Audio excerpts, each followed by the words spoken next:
ఇశ్రాయేలీలు ఆచరించే తిషాబి ఔ అంటే ఏంటి అనే దాని గురించి ఇప్పుడు మనం తెలుసుకుందాం. బైబిల్ నెలల ప్రకారం 5వ నెల ఆవ్ లేక అబ్ అంటారు. ఈ నెల 9వ తారీఖున ఇశ్రాయేలీలు ఉపవాసం ఉండడం అనేది జరుగుతుంది.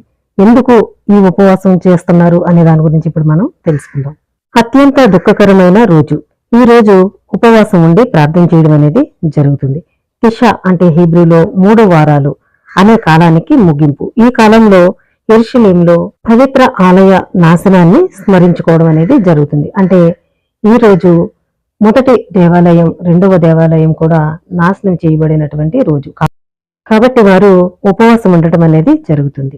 యెరూషలేములోని 2 పవిత్ర దేవాలయాలు 9వ తారీఖున ధ్వంసమయ్యాయి. మొదటి దేవాలయం 423లో బాబిలోనియన్ల చేత తగలబెట్టబడింది.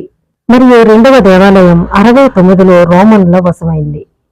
యెరూషలేములోని మొదటి దేవాలయం, రెండవ దేవాలయం 5వ నెల 9వ తారీఖున 2 సార్లు కూడా ఒకే తేదీలో నాశనం అవడం అనేది జరిగింది. కాబట్టి ఈ రోజు వారు ఉపవాసం ఉండటం అనేది జరుగుతుంది.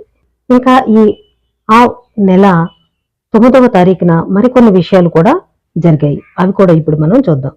1313లో మోషే 12 మంది ఇశ్రాయేలు పెద్దలను కానాను దేశాన్ని చూసి రమ్మని పంపించినప్పుడు వారు తిరిగి చెడ్డ సమాచారాన్ని తీసుకొచ్చినటువంటి రోజు.